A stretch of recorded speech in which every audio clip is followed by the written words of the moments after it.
ಒಂದು cinema 1991ರಲ್ಲಿ box ಆಫೀಸ್ನಲ್ಲಿ ಸಂಪೂರ್ಣ ಫ್ಲಾಪ್ ಆಗಿ ನಿರ್ದೇಶಕರನ್ನೇ ಬ್ಯಾಂಕ್ರಪ್ಟ್ ಮಾಡಿದ ಸಿನಿಮಾ. ಆದರೆ ಇವತ್ತು 35 ವರ್ಷಗಳ ನಂತರ ಅದೇ ಸಿನಿಮಾ ಸೋಷಿಯಲ್ ಮೀಡಿಯಾದಲ್ಲಿ ಟ್ರೆಂಡಿಂಗ್. ಫ್ಯಾನ್ಸ್ದು ಒಂದೇ ಕೂಗು, ಥಿಯೇಟರ್ಗೆ ವಾಪಸ್ ತನ್ನಿ ಅಂತ. ಈ ಸಿನಿಮಾನೇ ಕ್ರೇಜಿ ಸ್ಟಾರ್ ರವಿಚಂದ್ರನ್ ಅವರ ಶಾಂತಿ ಕ್ರಾಂತಿ. ಪ್ರೆಸ್ಟೀಜ್ ಅಂತ ಮರ್ಯಾದೆ ಪ್ರಶ್ನೆ, ಕಂಪನಿ ಮರ್ಯಾದೆ ಪ್ರಶ್ನೆ ಅಂತ ಹೇಳಿದ್ದು. It took me nearly 15 years to clear the dues of the product. ಇವತ್ತಿನ ವಿಡಿಯೋದಲ್ಲಿ ಈಗ ಈ ಸಿನಿಮಾ ಯಾಕೆ ಟ್ರೆಂಡ್ ಆಗ್ತಿದೆ, ಶೂಟಿಂಗ್ ಟೈಮಲ್ಲಿ ಏನೆಲ್ಲ ನಡೀತು, ಬಜೆಟ್ ಎಷ್ಟಿತ್ತು ಮತ್ತು ರಿಲೀಸ್ ನಿಜವಾಗಿ ಆಗುತ್ತಾ ಅನ್ನೋದನ್ನ ಪೂರ್ತಿಯಾಗಿ ನೋಡೋಣ. ವಿಡಿಯೋನ ಕೊನೆ ತನಕ ನೋಡಿ. ಈ ವಾರದ ಆಗಸ್ಟ್ ಮೊದಲ ವಾರದಿಂದ ಟ್ವಿಟರ್ ಮತ್ತು ಇನ್ಸ್ಟಾಗ್ರಾಮ್ ನಲ್ಲಿ ಶಾಂತಿ ಕ್ರಾಂತಿ ರಿಲೀಸ್ ಅನ್ನೋ ಹ್ಯಾಶ್ಟ್ಯಾಗ್ ಭಾರಿ ಸದ್ದು ಮಾಡ್ತಿದೆ. ಫ್ಯಾನ್ಸ್ ಈ ಸಿನಿಮಾನ ನಿಜವಾದ ಪ್ಯಾನ್ ಇಂಡಿಯಾ ಸಿನಿಮಾ ಅಂತ ಕರೆದಿದ್ದಾರೆ. ಯಾಕಂದ್ರೆ ಇದನ್ನ ಒಂದೇ ಸಲ ಕನ್ನಡ, ತೆಲುಗು, ತಮಿಳು, ಹಿಂದಿ 4 ಭಾಷೆಗಳಲ್ಲಿ ಮಾಡಿದ್ರು. ಈ ಟ್ರೆಂಡ್ಗೆ ಪ್ರತಿಕ್ರಿಯೆಯಾಗಿ ರವಿಚಂದ್ರನ್ ಅವರ ಮಗ ವಿಕ್ರಮ್ ಒಂದು ಅಪ್ಡೇಟ್ ಕೊಟ್ಟಿದ್ದಾರೆ. ತಂದೆಯಿಂದ ಗ್ರೀನ್ ಸಿಗ್ನಲ್ ಸಿಕ್ಕಿದೆ, ಮರು ಬಿಡುಗಡೆಗೆ ತಯಾರಿ ನಡೀತಿದೆ ಅಂತ ಹೇಳ್ತಿದ್ದಾರೆ. ಆದರೆ ಒಂದು ಟ್ವಿಸ್ಟ್ ಇದೆ. ಈ ಸಿನಿಮಾ ಈಗಾಗಲೇ ಯೂಟ್ಯೂಬ್ ಮತ್ತು ಟಿವಿಯಲ್ಲಿ ಫ್ರೀಯಾಗಿ ಸಿಗುತ್ತೆ. ಹಾಗಾಗಿ ಥಿಯೇಟರ್ಗೆ ಜನ ಬರ್ತಾರೋ ಅನ್ನೋ ಪ್ರಶ್ನೆ ಇದೆ. ಇದನ್ನ ಆಮೇಲೆ ಡೀಪ್ ಆಗಿ ಮಾತಾಡೋಣ. ಮೊದಲು ಈ ಸಿನಿಮಾನ ಇಷ್ಟೊಂದು ಸ್ಪೆಷಲ್ ಯಾಕೆ ಅಂತ ಗೊತ್ತಾಗಬೇಕಂದ್ರೆ ಅದರ ಹಿಂದಿನ ಸ್ಟೋರಿಗೆ ಹೋಗಬೇಕು. ಶಾಂತಿ ಕ್ರಾಂತಿ ಲಾಂಚ್ ಆಗಿದ್ದು 1988 ನವೆಂಬರ್ 14ರಂದು ಜವಾಹರ್ಲಾಲ್ ನೆಹರು ಜನ್ಮದಿನದಂದು ಬೆಂಗಳೂರಿನ ಕಂಠೀರವ ಸ್ಟುಡಿಯೋದಲ್ಲಿ ರವಿಚಂದ್ರನ್ ಅವರ ಪ್ರೇಮಲೋಕ ಮತ್ತು ರಣಧೀರ ಸಿನಿಮಾಗಳ ಸಕ್ಸಸ್ ಆದ್ಮೇಲೆ ಇದನ್ನ ಅವರ ಕರಿಯರ್ ಅತ್ಯಂತ ದೊಡ್ಡ ದುಬಾರಿ ಪ್ರಾಜೆಕ್ಟ್ ಅಂತ ಘೋಷಿಸಿದ್ರು. ಪ್ಲಾನ್ ಏನಿತ್ತಂದ್ರೆ ಒಂದೇ ಸಿನಿಮಾನ 4 ಭಾಷೆಗಳಲ್ಲಿ 4 ಬೇರೆ ಬೇರೆ ಸೂಪರ್ ಸ್ಟಾರ್ಗಳ ಜೊತೆ ಮಾಡೋದು. ಕನ್ನಡ ವರ್ಷನ್ ನಲ್ಲಿ ರವಿಚಂದ್ರನ್ ಸ್ವತಃ ಹೀರೋ, ತೆಲುಗು ವರ್ಷನ್ ನಲ್ಲಿ ನಾಗಾರ್ಜುನ್, ತಮಿಳು ಮತ್ತು ಹಿಂದಿ ವರ್ಷನ್ ನಲ್ಲಿ ರಜನಿಕಾಂತ್, ಜೂಹಿ ಚಾವ್ಲಾ, ಖುಷ್ಬು, ಅನಂತ್ನಾಗ್, ರವೀಶ್, ಅರವಿಂದ್ ಇವರೆಲ್ಲ ಎಲ್ಲ ವರ್ಷನ್ಗಳಲ್ಲೂ ಇದ್ರು. ತಮಿಳಿನಲ್ಲಿ ಇದರ ಟೈಟಲ್ ನಾಟುಕು ಓರು ನಲ್ಲವನ್ ಅಂತ. ಒಂದು ಸಿನಿಮಾನ ಇಷ್ಟೊಂದು ಸೂಪರ್ ಸ್ಟಾರ್ಗಳನ್ನ ಒಟ್ಟಿಗೆ ಸೇರಿಸೋದು 1988ರಲ್ಲಿ ಎಷ್ಟು ಕಷ್ಟದ ಕೆಲಸ ಆಗಿತ್ತಂತ ನೀವೇ ಯೋಚನೆ ಮಾಡಿ. ಇಲ್ಲಿಂದ ಶುರುವಾಗುತ್ತೆ ನಿಜವಾದ ಡ್ರಾಮಾ. ಶೂಟಿಂಗ್ ಶುರುವಾಗಿ ಬರೀ 10 ದಿನಗಳಾಗಿತ್ತು ಅಷ್ಟೇ. ರವಿಚಂದ್ರನ್ ಅವರಿಗೆ ಸಿನಿಮಾ ಬಗ್ಗೆ ಡೌಟ್ ಶುರುವಾಯಿತು. ಸ್ಟೋರಿ ತಾವು ಅಂದ್ಕೊಂಡ ಹಾಗೆ ಮುಂದೆ ಹೋಗ್ತಾ ಇಲ್ಲ, ಇದು ಸಕ್ಸಸ್ ಆಗುತ್ತಾ ಇಲ್ವಾ ಅಂತ ಸ್ವತಃ ಅನುಮಾನ ಬಂತು. ಆ ಟೈಮ್ನಲ್ಲಿ ಅವರ ಸಿನಿಮಾನ ಬಿಟ್ಬಿಡೋಣ ಅಂತ ಯೋಚನೆ ಮಾಡಿದ್ರಂತೆ.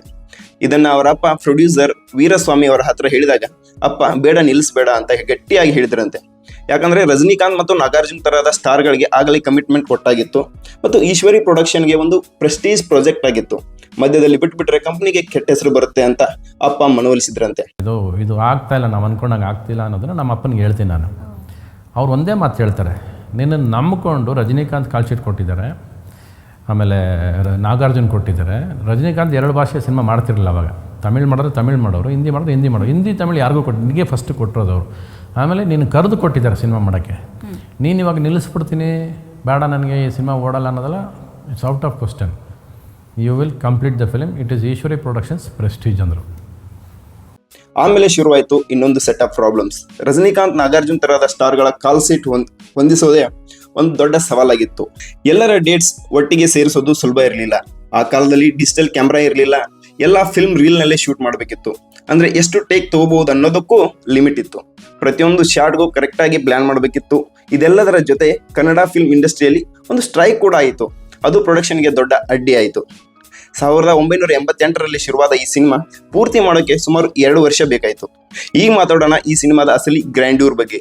ರವಿಚಂದ್ರನ್ ಈ ಸಿನಿಮಾಗೆ ತಮ್ಮ ವಿಷನ್ ಪೂರ್ತಿಗೊಳಿಸೋಕೆ ಒಂದು ದೊಡ್ಡ ಸ್ಟೆಪ್ ತಗೊಂಡ್ರು. ಕ್ಲೈಮ್ಯಾಕ್ಸ್ ಶೂಟ್ ಮಾಡೋಕೆ 50 ಎಕರೆ ಖಾಲಿ ಜಾಗ ಬೇರೆಯವರಿಂದ ಎರವಲು ತಗೊಂಡ್ರು. ಬೆಂಗಳೂರಿನ ಪ್ರಸಿದ್ಧ MG ರೋಡ್ ಅನ್ನ ಪೂರ್ತಿಯಾಗಿ ಮತ್ತೆ ಸೃಷ್ಟಿ ಮಾಡೋಕೆ ದೊಡ್ಡ ಸೆಟ್ ಕಟ್ಟಿಸಿದ್ರು. ಅದರಲ್ಲಿ ಎಕ್ಸ್ಪ್ಲೋಷನ್ಸ್ ಮತ್ತೆ ಸ್ಪೆಷಲ್ ಎಫೆಕ್ಟ್ ಸೇರಿಸಿದ್ರು. ಪ್ರತಿ ಭಾಷಾ ವರ್ಷನ್ಗೆ ಪ್ರತ್ಯೇಕ ಟೀಮ್, ಪ್ರತ್ಯೇಕ ಕಾರುಗಳು, ಕ್ಯಾಟರಿಂಗ್ ಸೇವೆಗಳು, ಪ್ರತ್ಯೇಕ ಕ್ರೂ ಮೆಂಬರ್ಗಳು, ಇದೆಲ್ಲ ಒಟ್ಟಿಗೆ ನಡೀತಾ ಇತ್ತು. ಅಂದ್ರೆ ಒಂದು ಸಿನಿಮಾ ಅಂತ ಹೇಳಿದ್ರು ಬಹುತೇಕ 4 ಸಿನಿಮಾಗಳ ಪ್ರೊಡಕ್ಷನ್ ಒಟ್ಟಿಗೆ ನಡೀತಾ ಇತ್ತು.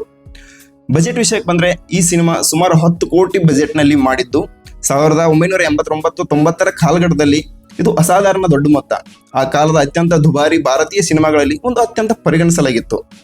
ಇಷ್ಟು ದೊಡ್ಡ ಖರ್ಚು ಸರಿದೂಗಿಸೋಕೆ, ಟಿಕೆಟ್ ರೇಟ್ನ ಹೆಚ್ಚಿಸೋಕೆ ರವಿಚಂದ್ರನ್ ಅವರು ಪ್ರಯತ್ನ ಪಟ್ಟರು. ಆದರೆ ಅದಕ್ಕೆ ಅಪ್ರೂವಲ್ ಸಿಗಲಿಲ್ಲ. ಅಂದ್ರೆ ಇಷ್ಟು ದೊಡ್ಡ ಬಜೆಟ್ ಇದ್ರು ಟಿಕೆಟ್ ದರ ಸಾಮಾನ್ಯ ಸಿನಿಮಾಗಳು ಹಾಗೆ ಇಡಬೇಕಾಗಿತ್ತು. ಪ್ರತಿ ಭಾಷೆಯ ಕಲಾವಿದನ ಕರ್ಕೊಂಡ್ಬಂದು ಹೀರೋ ಇವರೇ ಇರ್ತಾ ಇದ್ರು, ಬೇರೆ ಬೇರೆ ಕಲಾವಿದರುಗಳು ಶೂಟಿಂಗ್ ಮಾಡ್ತಾ ಇದ್ರು. ನೆಗೆಟಿವ್ ಅಲ್ಲಿ ತೆಗೆಯೋದು ಹುಡುಗಾಟ ಅಲ್ಲ, ಅದು ದಿಲ್ ಬೇಕು ಅದು ತೆಗೆಯೋದಕ್ಕೆ. ಆಮೇಲೆ ಅವರು ಶೂಟಿಂಗ್ ಪ್ಯಾಷನ್, ಅವ್ರಿಗೆ ಸಿನಿಮಾ ಎಷ್ಟು ಪ್ಯಾಷನ್ ಇರ್ತಾ ಇತ್ತು ಅಂದರೆ ನಾವು ನೋಡ್ತಾ ಇದ್ವಿ. ಕಾರುಗಳು ಶಾಂತಿ ಕ್ರಾಂತಿ ಕನ್ನಡ ಅಂತ ಸ್ಟಿಕ್ಕರ್ ಹಾಕೋರು, ಕಾರುಗಳು ಸಪ್ರೇಟ್. ಅದು ಶಾಂತಿ ಕ್ರಾಂತಿ ಮಲಯಾಳಂ, ಶಾಂತಿ ಕ್ರಾಂತಿ ತಮಿಳು, ಶಾಂತಿ ಕ್ರಾಂತಿ ಹಿಂದಿ, ಈ ಥರ ಸಪ್ರೇಟ್ ಕಾರುಗಳು. ಆ ಕಾರು ಈ ಭಾಷೆಯವ್ರಿಗೆ ಬಳಸಲ್ಲ, ಈ ಭಾಷೆಯವರು ಆ ಭಾಷೆಯವ್ರಿಗೆ ಕಾರುಗಳು ಬಳಸಲ್ಲ. ಅಸಿಸ್ಟೆಂಟ್ ಡೈರೆಕ್ಟರ್ ಅಷ್ಟೇನೆ. ಅಸಿಸ್ಟೆಂಟ್ ಡೈರೆಕ್ಟರ್ ಒಂದು ಯೂನಿಫಾರ್ಮ್ ಹಾಕೊಂಡಿರೋರು, ಬ್ಯಾಡ್ಜ್ ಹಾಕೊಂಡಿರೋರು. ಶಾಂತಿ ಕ್ರಾಂತಿ ತಮಿಳ್ ಅಸಿಸ್ಟೆಂಟ್ ಡೈರೆಕ್ಟರ್ ಅವನು ಗುರ್ತಿಡೋದು.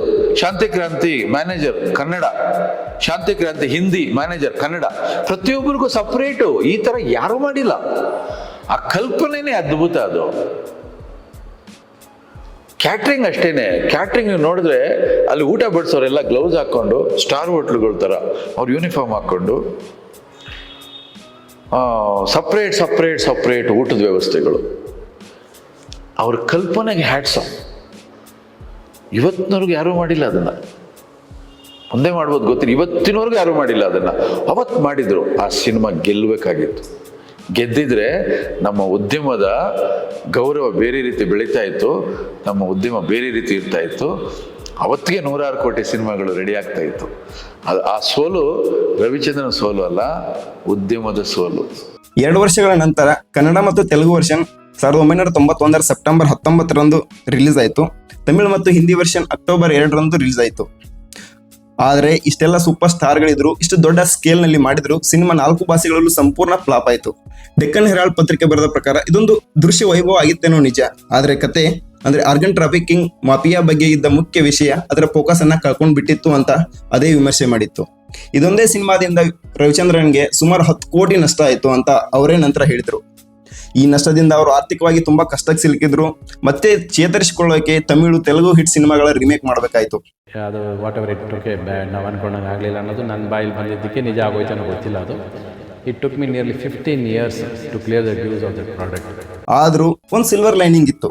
ಸಿನಿಮಾ ಫ್ಲಾಪ್ ಆದ್ರೂ ಟೆಕ್ನಾಲಜಿ ವಿಭಾಗದಲ್ಲಿ ಕರ್ನಾಟಕ ಸ್ಟೇಟ್ ಫಿಲ್ಮ್ ಅವಾರ್ಡ್ ಮತ್ತೆ ಸ್ಪೆಷಲ್ ಜ್ಯೂರಿ ಅವಾರ್ಡ್ ರವಿಚಂದ್ರನ್ ಅವರು ಗೆದ್ಕೊಳ್ತಾರೆ. ಓವರ್ ಆಲ್ ಆಗಿ ಹೇಳೋದಾದ್ರೆ ಆ ಕಾಲದಲ್ಲಿ ಎಷ್ಟು ದೊಡ್ಡ ಸೋಲಾಗಿತ್ತೋ ಈಗ ಅಷ್ಟೇ ದೊಡ್ಡ ಪ್ರೀತಿ ಸಿಗ್ತಿದೆ. ಜನ ಈಗ ಇದನ್ನ ಕಲ್ಟ್ ಕ್ಲಾಸಿಕ್ ಅಂತ ಕರಿತಾ ಇದ್ದಾರೆ. ಒಂದೇ ಸಿನಿಮಾಗೆ ರಜನಿಕಾಂತ್, ನಾಗಾರ್ಜುನ್, ರವಿಚಂದ್ರನ್ ಒಟ್ಟಿಗೆ 4 ಭಾಷೆಗಳಲ್ಲಿ ಡಿಜಿಟಲ್ ಟೆಕ್ನಾಲಜಿ ಇಲ್ಲದೆ ಇಷ್ಟು ದೊಡ್ಡ ಸ್ಕೇಲ್ ನಲ್ಲಿ ಮಾಡಿದ್ದು ಇವತ್ತಿನ ಜನರೇಷನ್ಗೆ ಇದೊಂದು ಅಚ್ಚರಿಯ ವಿಷಯ. ಈ ಕಾರಣಕ್ಕೆ ಫ್ಯಾನ್ಸ್ ಇದನ್ನ ಕನ್ನಡದ ನಿಜವಾದ ಪ್ಯಾನ್ ಇಂಡಿಯಾ ಸಿನಿಮಾ ಅಂತ ಕರೀತಿದ್ದಾರೆ. ಥಿಯೇಟರ್ಗೆ ವಾಪಸ್ ತನ್ನಿ ಅಂತ ಒತ್ತಾಯ ಮಾಡ್ತಿದ್ದಾರೆ. ಆದರೆ ರಿಲೀಸ್ ಅಷ್ಟು ಸುಲಭ ಅಲ್ಲ ಅಂತ ಟ್ರೆಂಡ್ ಅನಲಿಸ್ಟ್ಗಳು ಹೇಳ್ತಾ ಇದ್ದಾರೆ. ಯಾಕಪ್ಪ ಅಂದ್ರೆ ಒಂದು, ಈ ಸಿನಿಮಾ ಈಗಾಗಲೇ ಯೂಟ್ಯೂಬ್ ಮತ್ತು ಟಿವಿಯಲ್ಲಿ ಫ್ರೀ ಆಗಿ ಸಿಗ್ತಾ ಇದೆ. ಹಾಗಾಗಿ ಜನ ಟಿಕೆಟ್ ಕೊಂಡು ಥಿಯೇಟರ್ಗೆ ಬರ್ತಾರಾ ಅನ್ನೋ ಅನುಮಾನ ಇದೆ. ಇನ್ನು ಎರಡನೇದು, ರಿಲೀಸ್ ಸಿನಿಮಾಗೆ ಬಾಕ್ಸ್ ಆಫೀಸ್ ನಲ್ಲಿ ಸೋಲೇ ಜಾಸ್ತಿ ಆಗಿರೋದು. ರವಿಚಂದ್ರನ್ ಅವರ ಮಗ ವಿಕ್ರಮ್ ಕೊಟ್ಟ ಅಪ್ಡೇಟ್ ಪ್ರಕಾರ ಅಪ್ಪನ ಗ್ರೀನ್ ಸಿಗ್ನಲ್ ಸಿಕ್ಕಿದೆ, ತಯಾರಿ ನಡೀತಿದೆ. ಸ್ನೇಹಿತರೆ, ಶಾಂತಿ ಕ್ರಾಂತಿ ಸ್ಟೋರಿ ನಮಗೊಂದು ವಿಷಯ ಕಲಿಸುತ್ತೆ. ಸಿನಿಮಾ ಬಿಡುಗಡೆಯ ದಿನ ಸೋಲ್ಬಹುದು, ಆದರೆ ಅದರ ಟೈಮ್ಲೆಸ್ ಆಂಬಿಷನ್, ಸ್ಕೇಲ್ ಮತ್ತು ಧೈರ್ಯ ಇವೆಲ್ಲ ದಶಕಗಳ ನಂತರವೂ ಜನರ ಮನಸ್ಸಲ್ಲಿ ಉಳಿಯುತ್ತೆ. ರಿಲೀಸ್ ಆಗುತ್ತೋ ಆಗಲ್ವೋ ಅನ್ನೋದ ಮುಂದಿನ ದಿನಗಳಲ್ಲಿ ನೋಡೋಣ. ಇದರ ಬಗ್ಗೆ ನಿಮ್ಮ ಅಭಿಪ್ರಾಯ ಏನು? ನೀವು ಥಿಯೇಟರ್ ನಲ್ಲಿ ನೋಡೋಕೆ ರೆಡಿ ಇದ್ದೀರಾ? ಕಮೆಂಟ್ ಬಾಕ್ಸ್ ನಲ್ಲಿ ತಿಳಿಸಿ. ವಿಡಿಯೋ ಇಷ್ಟ ಆದ್ರೆ ಲೈಕ್ ಮಾಡಿ, ಚಾನೆಲ್ ನ ಸಬ್ಸ್ಕ್ರೈಬ್ ಮಾಡಿ. ಸಿಗೋಣ ಮುಂದಿನ ವಿಡಿಯೋದಲ್ಲಿ. ಅಲ್ಲಿವರೆಗೂ ನಿಮ್ಮ ಆರೋಗ್ಯನ ಚೆನ್ನಾಗಿ ನೋಡ್ಕೊಳ್ಳಿ. Take care. Signing off AK on screen.